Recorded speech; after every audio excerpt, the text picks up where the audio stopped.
A brand new, awesome looking, very unique RPG is now coming with its first trailer just being revealed. This game is the Blood of the Dawnwalker, being created by a studio called Rebel Wolves, who is headed by the previous Witcher 3 director. And it's no secret why people are excited for this game, because although I don't know how the hell to say Conrad's last name, but he has had a lot of experience creating masterpiece level RPGs. If you have not played Witcher 3, play it immediately. It's one of the best RPGs potentially of all time. But before we get into, aside from just him directing it, why I'm so damn excited about this game and why I think it's going to be a very unique experience that a lot of people might not expect just from watching the reveal trailer. Thank you guys for 950 subscribers. I really appreciate the support. If you're new to the channel, you like gaming news, gaming reviews, and you like the video you see here, please subscribe and like the video. Now, let's get into the content. So first off here, the reveal trailer was badass as hell. It is very obvious.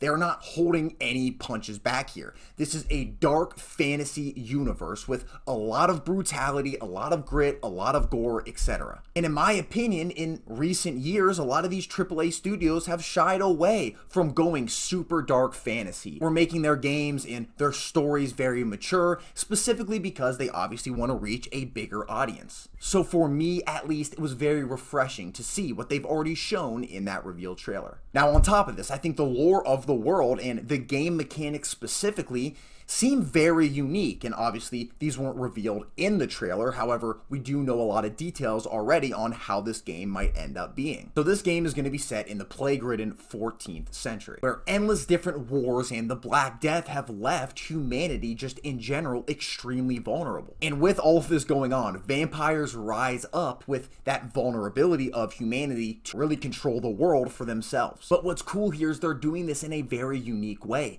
They're not coming up and immediately wiping everybody out. They're giving them a chance. They're giving them a choice. The vampires actually offer the humans protection because they can cure things like the Black Plague. Unfortunately, if any human decides to do this, they have to continuously give blood to the vampires and pretty much be in servitude forever to the vampires. However, it is a way that humanity can be saved. They're not just going to come out and kill anybody without offering them this choice. Now, the main character is a little bit unique here because the whole point is he's trying to save his family, and he actually is technically a little bit of a human while also being a vampire as well, because apparently he got silver poisoning when he was working in the mines previous to all of this happening, and because of that, he isn't full vampire, he isn't full human, which is obviously what the title of this game relates to. This also lets him be out during the day. So during the day, he's going to have, as the main character, different abilities during the day that he can use at night, because he can use more of his vampire abilities obviously at night, which is going to change up the gameplay style while you're traversing this open world RPG. Now, on top of this, obviously, as I mentioned, his main goal is to save his family, but he's only going to have 30 days and 30 nights to do this. And within these 30 days and 30 nights, every choice, every action, all of the different consequences are going to be very important here.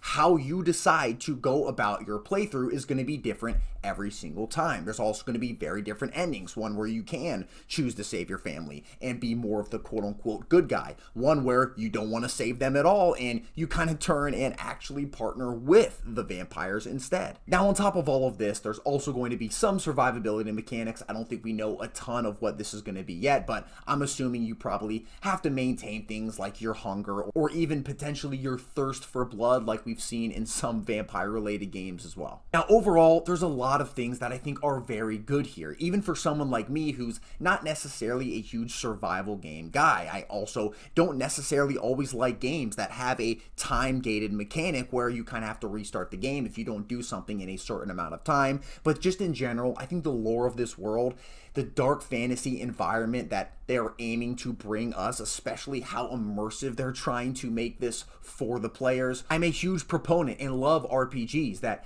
actually have consequences based on your actions, which this game is definitely aiming to have at a large scale. it seems to be extremely replayable as well because of that, mixed with the 30 days and 30 nights that you have. And just in general, I love the setting. The setting seems awesome. The lore and the story of this world, I'm very excited to dive into, and it's a game that's created obviously from the director of The Witcher 3, so that's another reason just to support it and be even more excited about it as we hear more information. Now granted, we haven't seen any gameplay yet, so we gotta hold the horses here a little bit on our excitement for this game. Yes, it's being created by The Witcher 3 director. Yes, the reveal trailer looked absolutely awesome, holding no punches, dark fantasy universe. We've heard a lot of very unique things about its gameplay. That's all fine, but until we actually see how the game plays, the different game mechanics specifically, if it's going to be a janky, buggy, complete mess or not, then we can't really say technically if this game is going to be good or not. The combat also might end up looking and feeling like absolute shit.